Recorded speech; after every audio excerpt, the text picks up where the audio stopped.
때마다 해줘야 하는 비료 작업이 힘드시다고요? 오레가, 슈퍼 오레가가 수고로움을 덜어드립니다. 간편하고 효과 좋은 완효성 비료, 오레가, 슈퍼 오레가. 한 번의 시비로 지속적으로 뿌리에 영양분을 공급하여 경제적 부담과 노동력은 낮추고 생산성은 극대화하는 완효성 비료. 한 번의 시비로 농사가 완성되는 경제적인 비료. 오래간다 오레가. 남해화학 오레가, 슈퍼 오레가. 여러분 안녕하십니까? NBS 투데이입니다. 주요국 정상급 인사들과 국제기구 수장들이 한자리에 모여 기후변화 대응 방안을 찾는 P4G 서울 정상회의가 열렸습니다. 글로벌 리더들은 기후위기를 극복하기 위한 연대와 협력 등에 대한 고민을 이어갔는데요. 특히 지속가능한 농업과 푸드 시스템에 대한 다양한 의견이 제시됐습니다. 강창호 기자가 취재했습니다. 2021 P4G 서울 녹색 미래 정상회의가 최근 서울에서 열렸습니다. P4G는 녹색 성장 및 글로벌 목표 2030을 위한 연대를 의미하는 약자입니다. 지난 2018년 10월 덴마크 코펜하겐에서 1차 정상회의가 열린 데 이어 올해 우리나라가 2차 정상회의를 개최한 겁니다. 이번 P4G 정상회의는 우리나라에서 열리는 첫 환경 분야 다자 정상회의이기도 합니다. 이번 정상회의는 코로나19 상황으로 인해 화상회의 방식으로 진행됐습니다. 문재인 대통령은 화상개회사를 통해 2030 국가 온실가스 감축 목표 상향 등을 통해 국제사회의 기후위기 극복 노력에 선제적이고 적극적으로 동참할 것이라고 밝혔습니다. 한국은 그린 뉴딜의 경험과 성과를 세계 각국과 공유하며 2050 탄소 중립을 향해 함께 나아가겠습니다. 또한 앞으로도 개발도상국과 선진국을 잇는 가교 국가로서 책임과 역할을 다할 것입니다. 한편 농업계의 이목은 P4G 정상회의 기간 중 농림축산식품부 주관으로 개최된 식량 농업 세션에 집중됐습니다. 이 세션에선 글로벌 리더들의 농업과 푸드 시스템 녹색 전환을 위한 다양한 의견이 제시됐습니다. 전문가들은 푸드 시스템의 재구축을 통해 불필요한 탄소 배출을 줄이고 국제 식량 여건 개선을 추진해야 한다는데 머리를 맞댔습니다. Food production generates 1/4 of global greenhouse gas emissions. We should shift towards sustainable agriculture and food systems by adopting and scaling up climate-friendly and resilient production and supply practices. 이를 위해 지역 단위의 푸드 시스템 구축 필요성이 제기됐습니다. 푸드뱅크 사업 등을 통해 취약계층에 식량을 제공하고 식량 손실과 폐기를 줄여 환경에 기여하는 방안을 찾아야 한다는 겁니다. And we certainly hope that there could be some really aggressive new creations of whether it's institutions or operations or different ways to go about. Increasingly important to be able to reach people that otherwise don't have access to adequate food. And they're a great tool to be able to decrease the amount of food waste. 또 농업 분야 탄소 중립 실현을 위해선 기술 개발뿐만 아니라 농민들에게 적절한 인센티브 제공도 필요하다는 주장이 나왔습니다.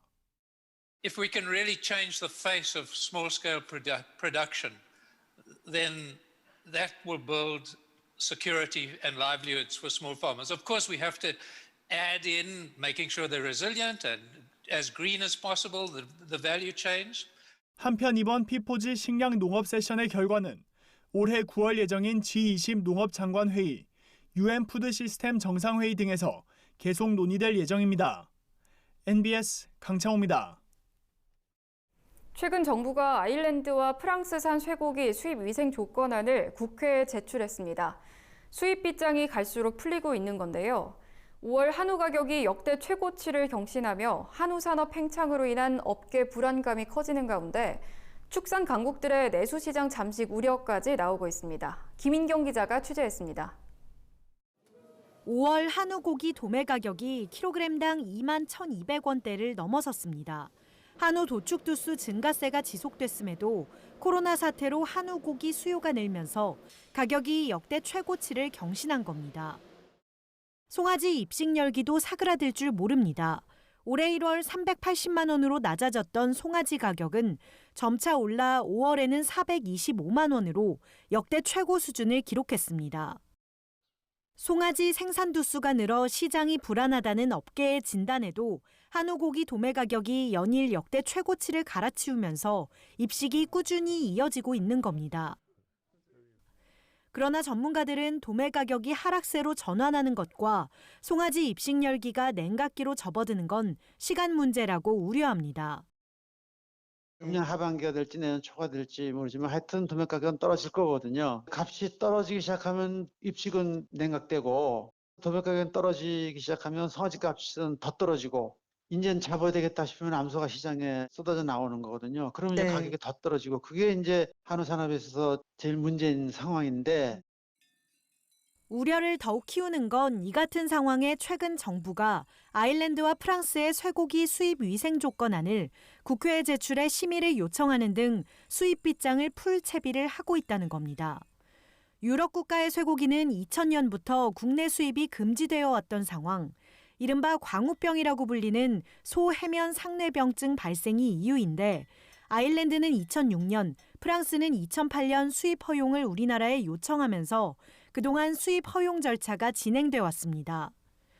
농식품부는 수입 위생 조건이 국제 기준인 세계 동물보건기구 OIE와 비교했을 때 강화됐다며 30개월령 미만 소에서 생산된 쇠고기에 한해 수입을 허용하고 특정 위험물질, 내장, 분쇄육, 가공품 등은 수입 대상에서 제외했다고 설명했지만 축산농가는 물론 국민들의 불안감은 높아지고 있습니다. 전국 한우협회는 성명을 발표하고 프랑스에선 2016년 3월, 아일랜드에선 지난해 5월 원인불명의 광우병이 발생한 데다 프랑스의 인접국인 스페인에서는 올해 1월 광우병이 발생해 조사가 진행 중이라며 광우병 위험성이 해소되지 않았음에도 정부가 유럽산 쇠고기 수입을 추진하고 있다고 강하게 비판했습니다. 아일랜드 같은 경우에는 80% 이상을 수출하더라고요. 그 양이 엄청나게 많은 거죠. 자국 산업에 대한 보호 정책은 열어놓고 해야 되는데 그런 정책 하나 없이 수입 개방만 하는 정부가 정말 안타깝다는 거죠. 결국은 자국 산업을 포기하는 것밖에 안 되는 거죠. 한국농촌경제연구원 또한 유럽연합산 쇠고기 수입 개방 시 한우 도매 가격이 하락하고 한우 산업 생산액이 급감하는 등 한우 산업에 큰 피해가 발생할 것으로 분석한 바 있습니다. 실제로 2019년 7월 유럽 국가 중 네덜란드와 덴마크산 쇠고기에 대해 수입이 허용된 이후 네덜란드 덴마크산 쇠고기 288톤이 지난해 국내 시장에 반입되기도 했습니다.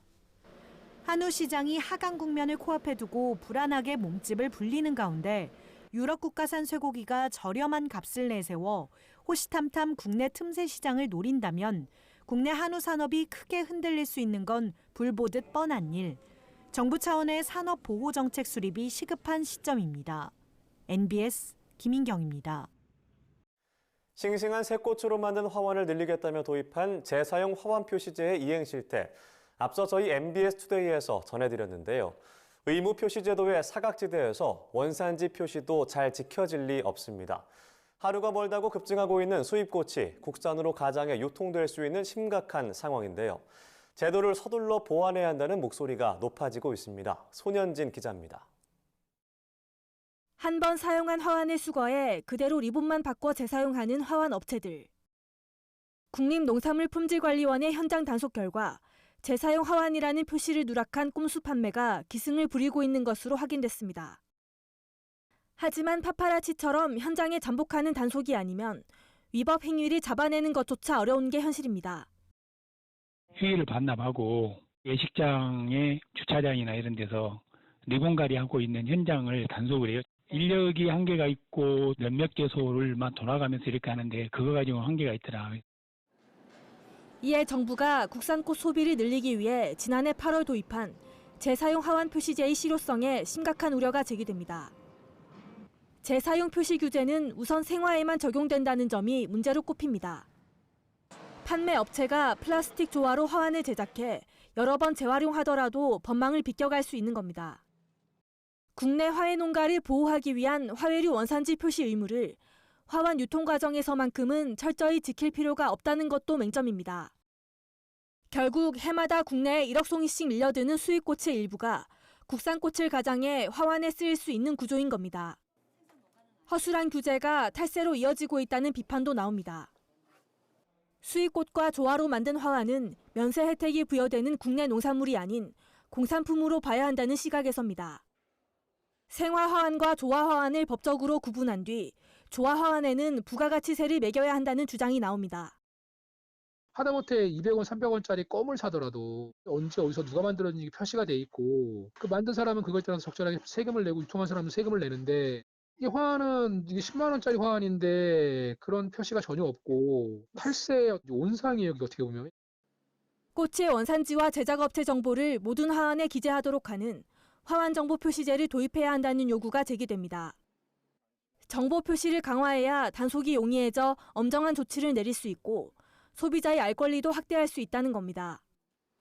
김영란법 시행에 코로나19 발생 여파까지 겹쳐 막막한 현실에 놓인 화훼 농가들. 실질적인 화훼 산업 발전을 위해 서둘러 제도를 보완해야 한다는 목소리가 커지고 있습니다. MBS 손은진입니다. 지난해 1월부터 12월까지 전국 임가를 대상으로 한 임가경제 조사 결과 임가소득은 1,178만 원으로 전년과 비교해 10.6% 감소한 것으로 나타났습니다. 이는 지난해 긴 장마와 태풍 등 날씨에 따른 영향인 것으로 파악됐는데요. 이지은 기자가 전해드립니다. 최근 산림청이 발표한 지난해 전국 1,110개 임가를 대상으로 한 조사에서 임업소득과 임업의 소득이 전년 대비해 감소한 것으로 파악됐습니다. 지난해 임업소득은 1,178만 원으로 전년 1,317만 원 대비 10.6% 감소했고 임업의 소득은 1,334만 원으로 전년과 비교해 4.4% 감소했습니다. 임업 총수입은 전년보다 5.7% 감소한 것으로 나타났습니다. 밤과 대추, 호두와 같은 수신류의 생산량 감소로 임업 총수입이 감소했고 버섯류 등 단기소득 임산물 판매 수입도 감소한 것으로 분석됐습니다. 산림청 관계자는 지난해 긴 장마와 태풍 등 기상악화 문제로 인해 수신류 생산량이 감소한 것으로 분석된다고 설명했습니다. 수신류와 임산물의 경우 노지 재배 작물로서 기상의 영향을 크게 받기 때문입니다. 코로나19로 인한 노동력 투입 문제나 인건비 상승의 영향도 무시할 수 없지만 임업 생산량과 소득 감소의 직접적인 원인으로 보기에는 어렵다는 의견입니다. 토지 등 고정자산과 금융자산 등 유동자산이 증가하면서 임가의 평균 자산이 4억 8,207만 원으로 전년 대비 4.6% 증가한 것으로 조사됐습니다. 임가부채는 가구당 2,891만 원으로 현금 및 예금, 보험금 등 당좌 자산이 증가하면서 부채 상환 능력이 개선됐지만 임업용 이외 부채의 증가로 전년 대비 2% 증가한 것으로 파악됐습니다. 긴 장마와 여러 가지 자연환경적인 게 좀 크긴 컸고 그다음에 이제 인건비 상승 요인은 아마도 사람들이 이게 활동이 줄어드니까 외국인도 못 들어오고 이래서 아마 그랬을 것이다. 한편 임업을 전업으로 하는 전업 임가의 소득은 겸업 임가보다 높게 나타났고 업종별로는 조경제업이 평균 소득보다 1.6배 높았으며 뒤를 이어 수신류 재배업, 밤나무 재배업 순으로 소득이 높았습니다. MBS 이지은입니다.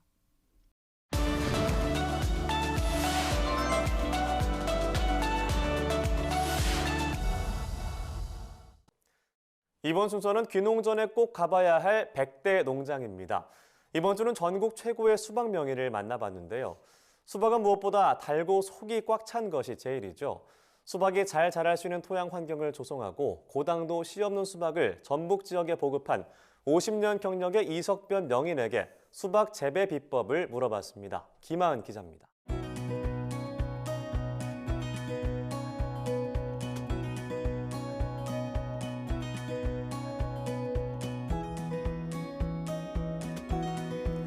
오늘은 전북 정읍에 나와 있습니다. 여름 과일의 왕이라고도 불리는 수박 명인을 만나러 왔는데요. 명인이 키우는 수박은 당도 13브릭스를 자랑합니다. 이렇게 두드리면 통통통 울리는 소리가 나는 명품 수박을 수확하는 명인의 비법이 뭔지 지금 바로 알아보겠습니다. 6월 15일. 명인이 재배하는 수박은 소리부터가 다릅니다. 두드리면 울리는 소리가 나야. 두드리자 맑게 울리는 소리가 들립니다. 속이 꽉 찼다는 증거입니다. 이석변 명인의 수박은 무게가 7에서 9kg까지 나가고 당도는 13브릭스나 나온다고 하는데요. 수분을 맞춰서 명인은 고품질 수박의 기본은 토양 관리에 기온이 있다고 높아질 강조합니다.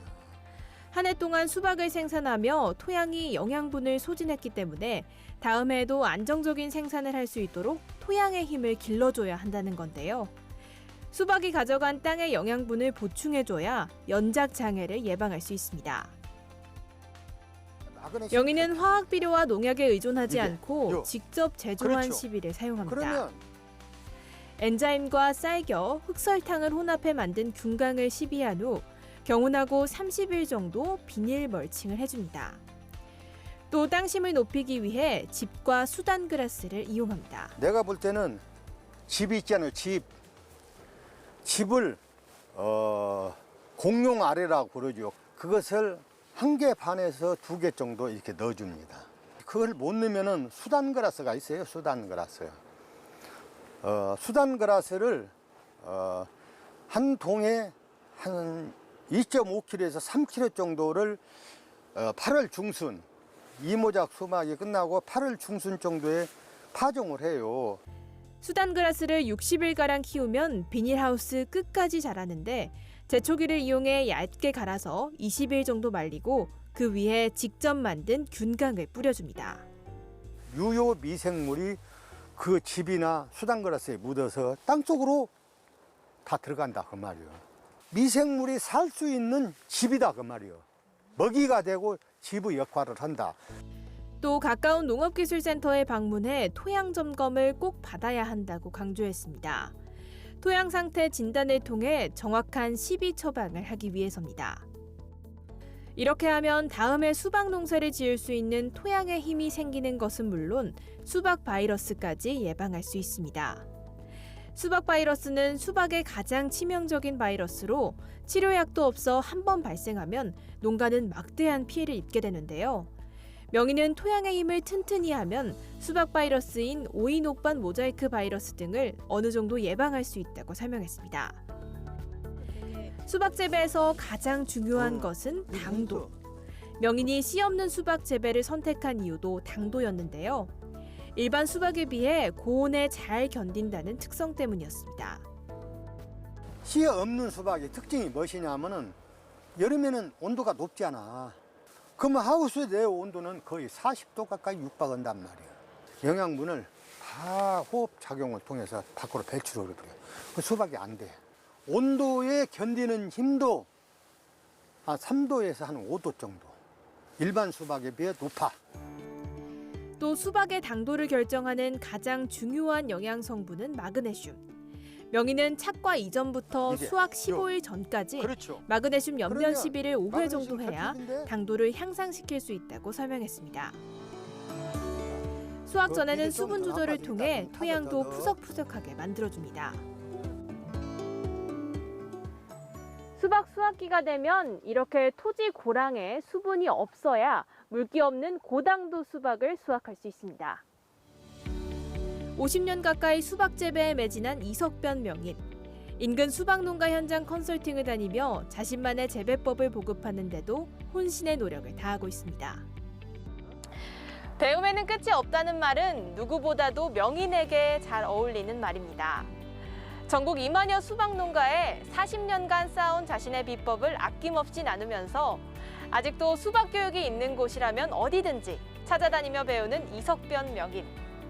끊임없는 연구개발로 제2의 우장춘 박사를 꿈꾸고 있습니다. 지금까지 전북 정읍에서 MBS 김하은이었습니다.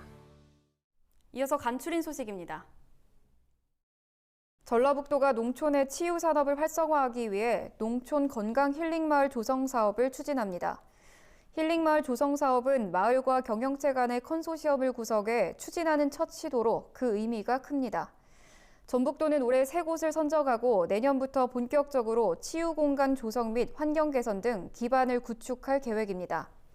특히 전북도는 코로나 시대에 맞춰 치매, 정신질환 등 보건소 연계 프로그램과 직무 스트레스가 심한 직업군의 치유 프로그램도 운영합니다. 전북도 관계자는 이번 사업을 통해 농촌의 사회적, 경제적 가치 증대와 도민에게 휴식 쉼터 제공, 신규 일자리 창출 등 농촌 활력 증진이 기대된다고 밝혔습니다. 경기도 농업기술원은 농업의 빅데이터, 인공지능 등 4차 산업혁명의 주요 첨단 기술을 접목시키기 위해 전국 최초로 디지털 농업 추진 전담 조직을 최근 출범시켰습니다. 경기 디지털 농업 추진단은 농업과학기술 개발과 기술 보급, 교육 홍보 등 총 24개 팀으로 구성됐습니다. 경기도 농기원은 추진단을 통해 2022년까지 종자 주권 확립과 농업 빅데이터 수집, 온오프라인 도민 홍보 등 농업기술 개발, 보급 업무를 추진할 계획입니다. 이를 위해 추진단은 경기도 AI 산업전략관과 협업 체계를 구축했습니다. 경상남도 농업기술원이 최근 곤충의 효소 가수 분해물을 함유한 피부 미백용 조성물에 관한 특허 등록을 완료했습니다. 이번에 특허 등록한 기술은 장수풍뎅이 유충으로부터 추출한 곤충 단백질을 가수 분해 효소로 분해하여 제조한 저분자 단백질 소재입니다. 해당 물질은 피부 색소를 생산하는 멜라노마 세포 안에서 멜라닌 색소가 생성되는 것을 억제해 미백 효능에 우수한 것으로 밝혀졌습니다. 이번 기술로 인해 장수풍뎅이의 이용 가능성이 식품 원료뿐만 아니라 미용 소재로도 넓어져 곤충 산업 활성화에 도움이 될 것으로 기대됩니다. 식품의약품안전처는 특정 성분에 민감한 소비자에게 확실한 정보 제공을 위해 식품 표시 기준 개정안을 행정 예고하고 7월 26일까지 의견 수렴을 받습니다. 구체적으로 살펴보면 비알코올 식품에는 1% 미만 알코올 함유 표시를 더욱 명료하게 표기해야 합니다. 또 유산균을 첨가한 식품의 유산균 수 표시도 숫자와 한글을 함께 쓰거나 한글만 쓰도록 했습니다. 이와 함께 투명 포장지에 담기는 채소류 등 자연식품은 제품마다 크기가 다르고 수분 손실 등으로 내용량이 변할 수 있는 만큼 내용량 표시를 생략할 수 있는 예외 규정을 신설했습니다. 이 밖에도 식용난 선별 포장업체에 난각 표시를 할 수 있는 권한을 부여했습니다. 농촌진흥청은 농업 분야 공공 데이터를 활용한 서비스 개발과 창업 아이디어를 발굴하기 위해 2021년 공공 빅데이터 활용 창업 경진대회를 개최합니다. 농촌진흥청과 국립농수산대학교가 주최하고 농업기술실용화재단이 주관하는 이번 경진대회는 제품 및 서비스 개발과 창업 아이디어 2개 분야에서 치러집니다. 참가 신청은 6월 25일까지 국립농수산대학교 창업보육센터에서 온라인으로 가능하며 농촌진흥청 누리집에서 참가 신청서를 다운받을 수 있습니다. 수상자에게는 상금과 함께 농촌진흥청장상, 국립농수산대학 총장상 및 농업기술실용화재단 이사장상이 수여됩니다. 이상으로 MBS 투데이 마칩니다. 함께해 주신 여러분 고맙습니다.